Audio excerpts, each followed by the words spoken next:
this is a little piece I call Trust in That. And this is a little, more advanced Dharma talk. I'm sorry, but it's just where I'm at, trying to figure this stuff out and practice it. What happens when we normalize what's called insight meditation, which in my experience seems to be kind of gradually happening? In the Kagyu lineage of Mahamudra, it's where I practice, insight meditation called Vipassana is said to be not just, there are many kinds of Vipassana, many kinds of insight meditation, but this is a very special form that's used with Mahamudra practice. So how is this insight meditation special if it's, as they say, special all the time? I guess it's special because it is special all the time, and in my experience it's totally true. For me, this special insight meditation is kind of a sign that the ship of Dharma that we're each on, no matter what the pitch and the roll of this samsaric sea that we live in, has a way of gradually righting itself, which I find very comforting. After all, the Dharma is about as much truth as we know. It's to me, it's truth itself. It's as deep as I know, so there's nothing deeper to find. Meaning that we should trust that which is drifting about us, that's going wrong, it's kind of drifting off track, will in time be made right, given time and that we practice.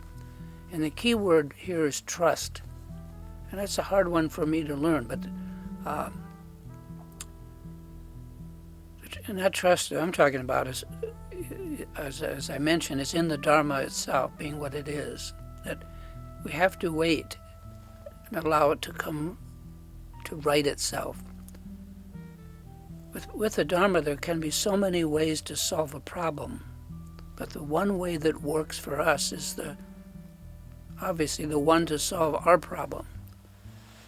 My impression is that Dharma realization, once initiated, proceeds forward, perhaps slowly, but always and only in one direction. It doesn't go backward. It does not vacillate, yet it can slow to a crawl or seem indiscernible to us and even fall fallow if we don't expand and extend it. I seem to lose track of my overall direction from time to time, and for me what could be called progress can appear jerky, in jerks or intermittently, like a bad clutch, if any of you remember clutches. As the Pith Dharma texts demonstrate repeatedly, which are the ones that I read the most, realization is a process of extending and expanding our initial insight or realization after what is called the recognition of the true nature of the mind by us. An insight meditation has to start somewhere, and once established, it begins to expand, extending itself from one area of our samsara, our view of samsara, to the next, as the practitioner is able. But Dharma realization is not automatic, but it depends on the practitioner's, I guess I would say, effort, but that would be somewhat misleading. In the realization practice, it's more about removing all effort and not altering anything than it is by brute force effort. So how do we make an effort to not make an effort without making an effort? We should talk about that sometime. At any rate, realization gradually universalizes. As the Pith text all attest to, it expands and extends.